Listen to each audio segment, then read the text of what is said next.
টঙ্গীর ইজতেমা ময়দান দখল নিয়ে মাওলানা জোবায়ের ও সাতপন্থীদের সংঘর্ষে প্রাণ গেছে 4 জনের। আহত 7 জনকে ভর্তি করা হয়েছে ঢাকা মেডিকেলে। এছাড়া প্রাথমিক চিকিৎসা নিয়েছেন 35 জন। এ ঘটনায় টঙ্গীতে 4 প্লাটুন বিজিবি এবং কাকরাইল মসজিদ ও ঢাকা মেডিকেলে নিরাপত্তা জোরদার করা হয়েছে। বছর শেষের খুশি নগদে হবে বেশি। নগদ পেমেন্টে নির্দিষ্ট ক্যাটাগরির কেনাকাটায় 300 টাকা পর্যন্ত ক্যাশব্যাক।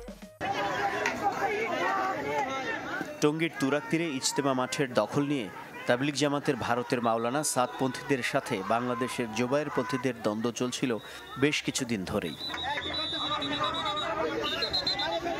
স্থানীয়রা জানান, বুধবার রাত 3টার দিকে সাতপন্থীরা তুরাগ নদীর পশ্চিম তীর থেকে কামারপাড়া ব্রিজ সহ বিভিন্ন রাস্তা দিয়ে ইজতেমা মাঠে ঢুকতে থাকেন। সে সময় ময়দানে থাকা জোবায়ের পন্থীরা ইট পাটকেল নিক্ষেপ করেন। এক পর্যায়ে সংঘর্ষে জড়ায় দুপক্ষ। আমার সারা দেশবাসীর কাছে একটা প্রশ্ন, যে আজকে যে ট্র্যাজেডি হইল, এটার দায়ভার কে নিবে? আপনারা জরুরিভাবে আপনাদের মুরব্বীদের সাথে কথা বলেন, যাদের নির্দেশে বের হচ্ছেন আর মৃত্যুর মুখে পা বাড়াচ্ছেন, তাদের সাথে কথা বলে কি সিদ্ধান্ত করা উচিত সেই সিদ্ধান্ত গ্রহণ করুন। এটি আপনাদের নিকট আমার আরজ। দীর্ঘক্ষণ ধরে চলা সংঘর্ষে নিহত হন 4 জন।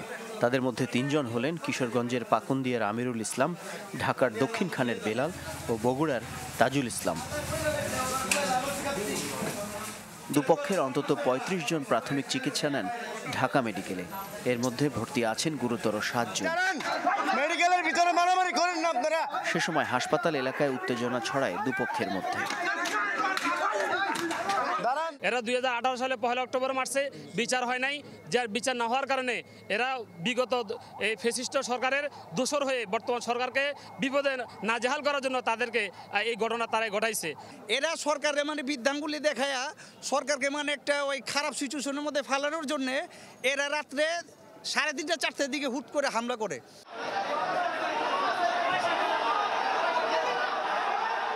এরপর সাতপন্থীদের একজনকে কাকরাইল মসজিদে আলোচনার জন্য নিয়ে যায় পুলিশ। সেখান থেকে বের হওয়ার সময় ওই ব্যক্তিকে বেদম মারধর করেন জোবায়ের পন্থীরা।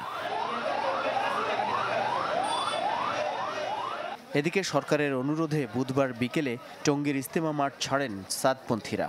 এ সময় নিরাপত্তায় ছিলেন সেনা, বিজিবি ও পুলিশের সদস্যরা। মাকসুদুন নবী, চ্যানেল 24, ঢাকা।